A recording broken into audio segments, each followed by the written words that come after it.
My daughter-in-law stood up at the HOA meeting, looked right past me, and told 40 of our neighbors that I was an unnecessary vote with no right to speak. She didn't lower her voice. She wanted the room to hear it. She smiled while she said it, the way you smile when you think you've already won. What she didn't know was that I wasn't a guest sitting in on my son's business. I wasn't a mother tagging along to feel useful. I owned 3 units in that building. Mine. Bought with my own money, over 18 years, under a name she'd never once bothered to ask about. By the time that meeting ended, Whitney would know exactly whose vote was unnecessary. My name is Margaret Calloway. Everyone who matters calls me Meg. I'm 69 years old, and for 31 years I worked as a structural engineer, the only woman on half the job sites I ever walked onto in steel-toed boots that were always a size too big because nobody made them small enough for me. I know how buildings hold themselves up. I know what's load-bearing and what's decoration. It turns out that knowledge applies to families too. I raised my son Derek alone from the time he was 6, after his father decided a construction crew in Tulsa was more interesting than we were. I put myself through night classes for my engineering license with Derek asleep in a portable crib under my drafting table. I signed my first set of stamped drawings the year he started 3rd grade, and I cried in the parking lot afterward because no one was there to see it but me. I built things. That's the whole of who I am, if you want it in one sentence. I built a career in a field that didn't want me. I built a retirement. And starting in 2006, quietly, one purchase at a time, I built a small real estate portfolio inside a building called the Marlowe, a mid-rise condo tower downtown with good bones and a lobby I'd once consulted on before it was even poured. Nobody in my family ever asked how I spent my money. So nobody in my family ever found out. Derek moved into Unit 4B at the Marlowe in 2019, renting from a landlord he never learned was his mother, because I'd bought that unit under my maiden name, Margaret Reyes, back in 2006, long before he was old enough to care what his mother's name used to be. I liked keeping my properties separate from my life as Meg Calloway, Derek's mom. A woman learns, in a male-dominated field, that some doors open easier under a name nobody's already decided things about. I never told Derek. It never came up. And by the time it would have made sense to mention it, he'd already married Whitney. Whitney is 34, sharp, ambitious, the kind of person who reads a room in 4 seconds and decides in the first 2 who's worth her time. She works in luxury property marketing, and she is very good at looking like she belongs somewhere before she's actually earned it. I don't say that with hate. I say it because it explains everything that came after. Whitney decided who I was the first time she met me, at Derek's building, 3 weeks before their wedding. I was there fixing a dripping faucet in 4B myself, in old jeans, a wrench in my back pocket, because I was still, at that point, just the landlord who hadn't told anyone she was the landlord. "Oh," she said, looking me over. "You're the maintenance lady Derek mentioned." I let her think it. It was easier than the conversation would have been. That was my first mistake, and I want to own it before I tell you the rest, because everything that happened later grew out of that one small lie of omission. She never fully unlearned that first impression. Even after the wedding, even after 2 years of holiday dinners, some part of Whitney filed me under Derek's mother, older, not particularly important, probably good with a toolbox.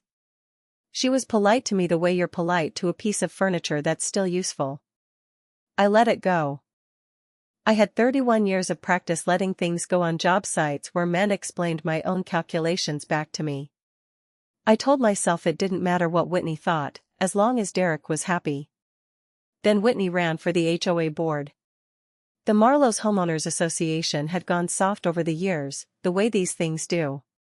An aging board, meetings nobody attended, minutes nobody read.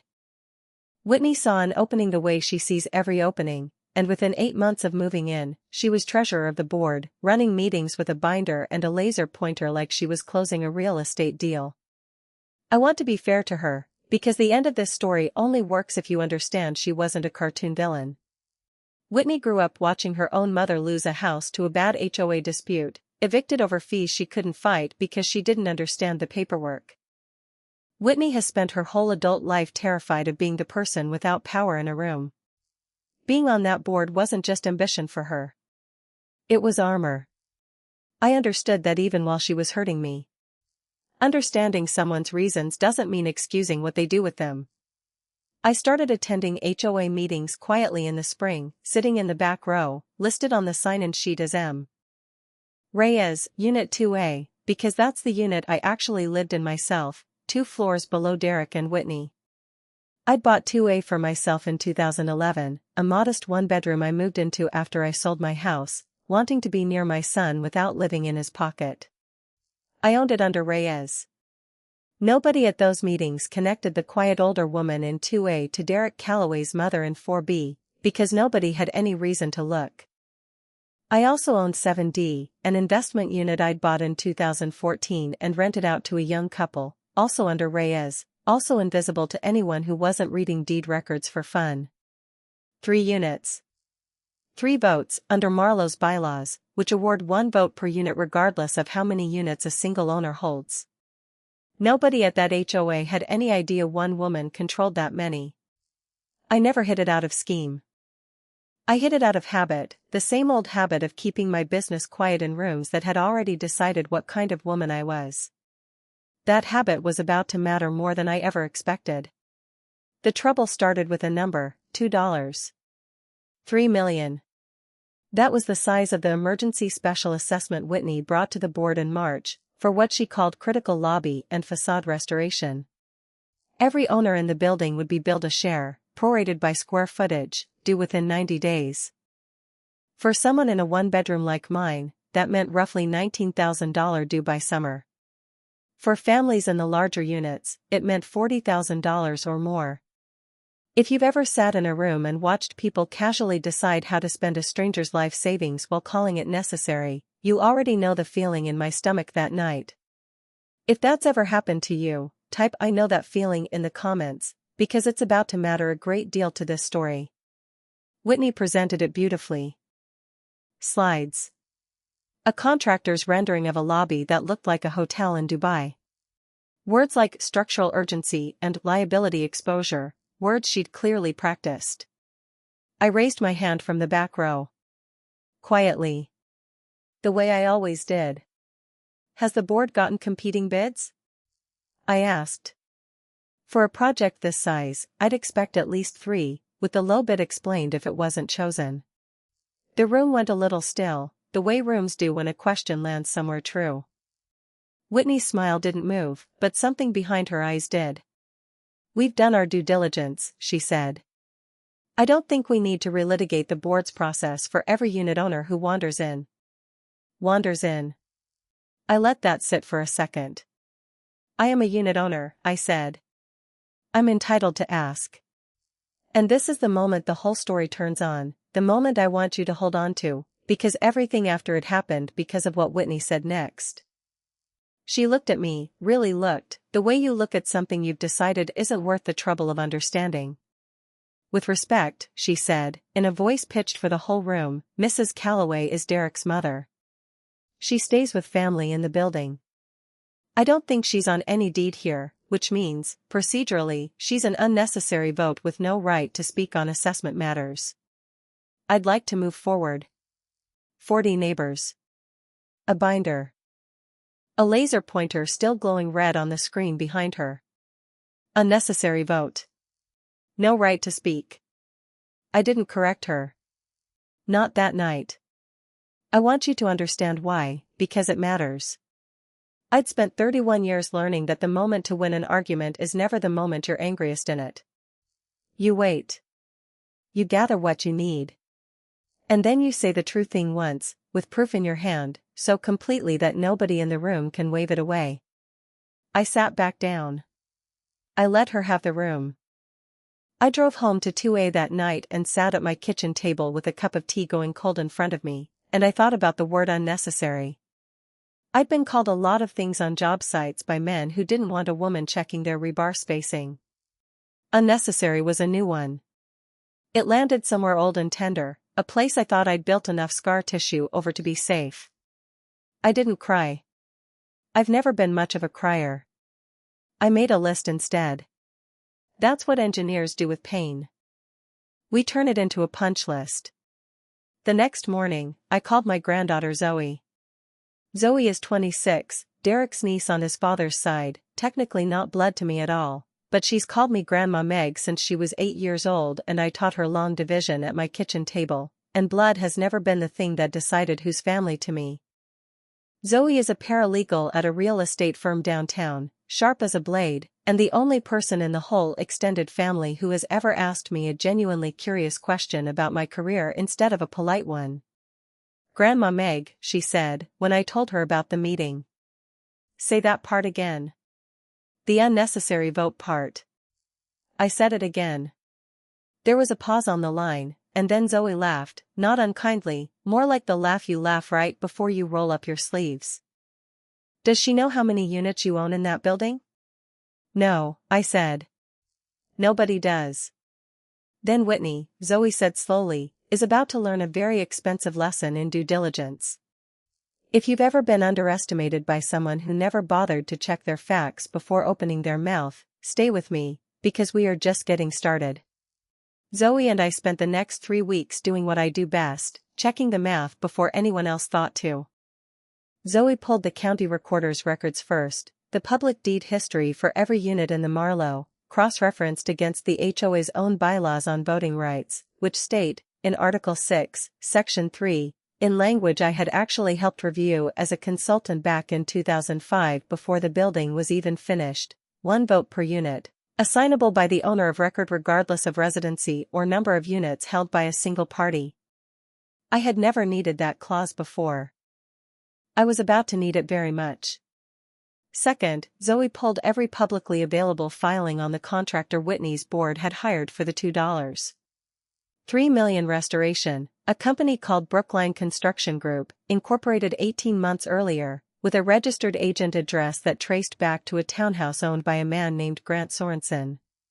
Grant Sorensen is Whitney's brother-in-law. Her sister's husband. I want to be careful here, because this is the part of the story where it would be easy to make Whitney into a monster, and I don't think that's honest. I think Whitney genuinely believed the restoration was needed. I think she genuinely believed keeping the contract in the family, so to speak, meant keeping quality control in hands she trusted. People rarely think of themselves as the villain of their own story. They think of themselves as efficient. But efficient isn't the same as honest, and the numbers weren't honest. Zoe found 2 other bids buried in the HOA's own file cabinet, in a folder our property manager, a quiet man named Oscar Feliz who'd worked at the Marlowe for 11 years, let us look through after Zoe explained, gently, what we were checking. Bid 1, Marlowe Restoration Group, $1. 4 million. Bid 2, Anderson and Cole Builders, $1. 6 million. Bid 3, Brookline Construction Group, Grant Sorensen's company, $2.3 million. The board had accepted the highest bid. The one from family.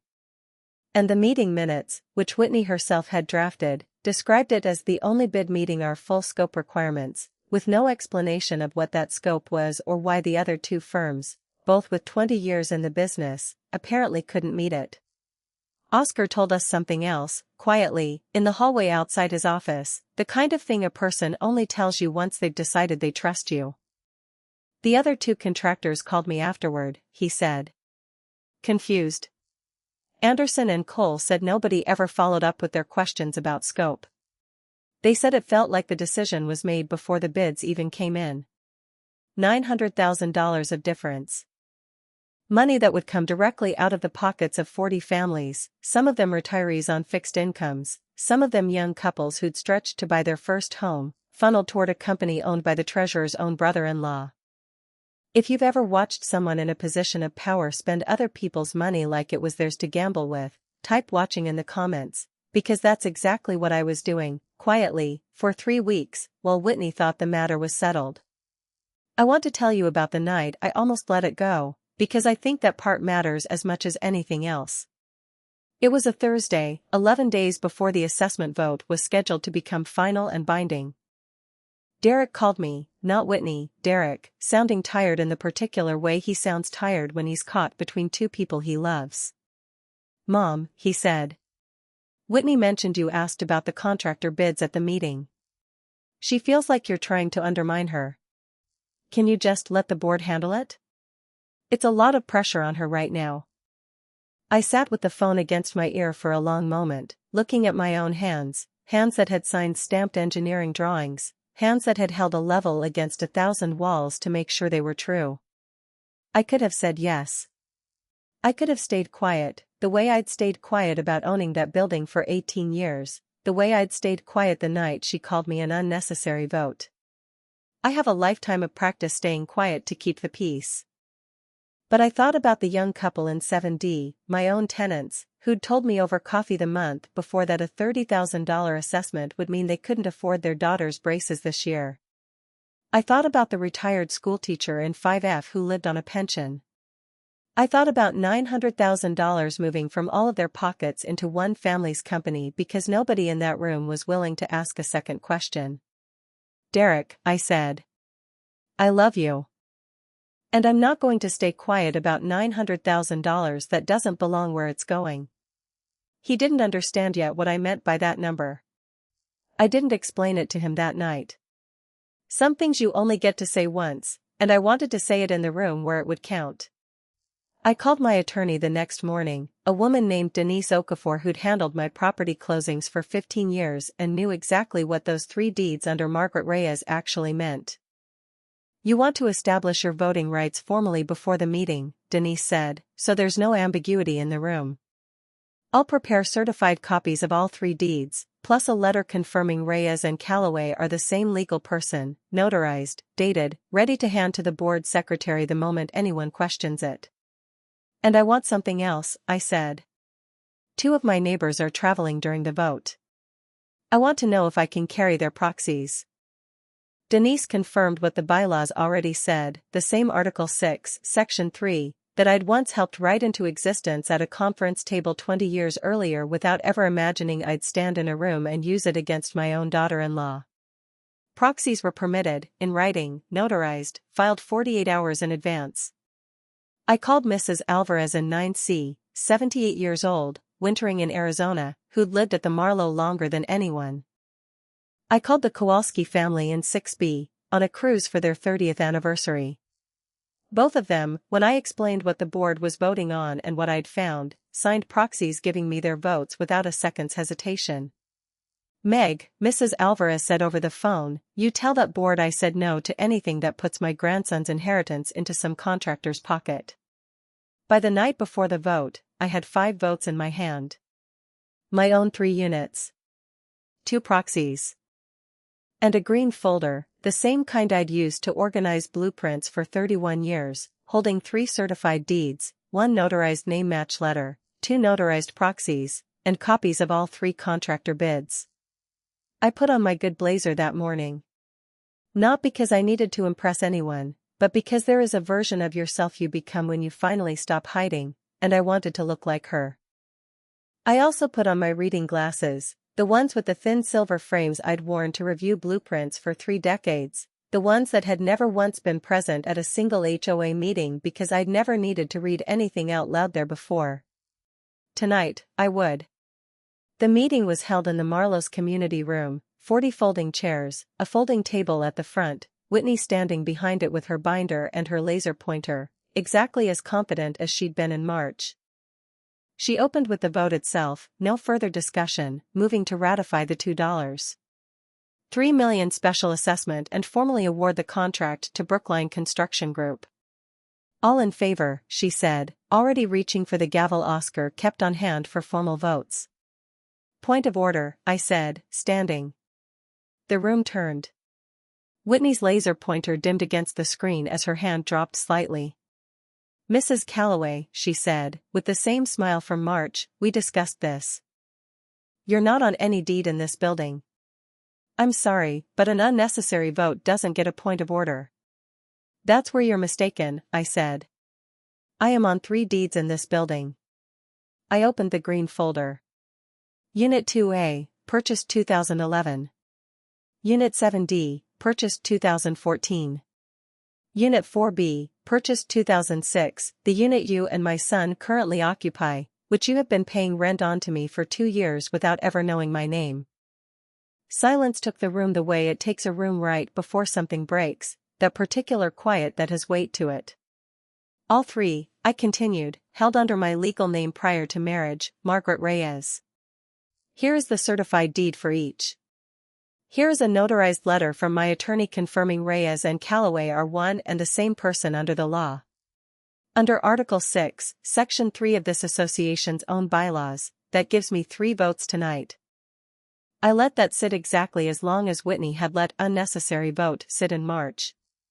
I also carry 2 notarized proxies, I said, from Elena Alvarez in 9C and the Kowalski family in 6B, both current owners, both unable to attend tonight, both instructing me to vote no on this assessment as currently structured. 5 votes. In a room where most people hadn't realized there was a fight worth having. That's not possible, Whitney said, and her voice had lost its practiced smoothness. You're the maintenance lady. You're Derek's mother. I'm both of those things, I said. And I'm also the owner of 3 units in this building, and an engineer who spent 31 years reading contracts for a living. Which brings me to my actual point of order. I turned to the room instead of to her. Before this board votes to spend $2.3 million of our money, I'd like the room to hear that 3 bids were submitted for this project. Bid 1, Marlowe Restoration Group, $1.4 million. Bid 2, Anderson and Cole Builders, $1.6 million. Bid 3, Brookline Construction Group, $2.3 million, submitted by a company incorporated 18 months ago, whose registered agent is Grant Sorensen, Whitney's brother-in-law.